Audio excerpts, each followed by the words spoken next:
জাকাতের ৮টি খাত। ১ নম্বর, ফকির, যাদের প্রায় কোনো সম্পদ নেই, মৌলিক প্রয়োজন পূরণে অক্ষম। নাম্বার ২, মিসকিন, কিছু আয় আছে কিন্তু প্রয়োজনের তুলনায় অপ্রতুল।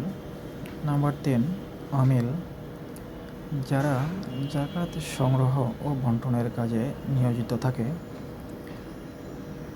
মুআল্লাফাতুল কুলুব, যাদের হৃদয়ে ইসলামের প্রতি আকৃষ্ট বা দৃঢ় করার জন্য সহায়তা করা হয়।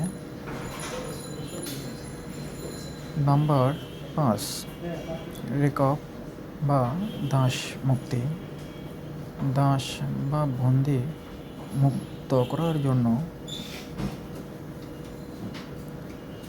নাম্বার ৬, গারিমিন বা ঋণগ্রস্ত, বৈধ কারণে ঋণগ্রস্ত এবং পরিশোধে অক্ষম।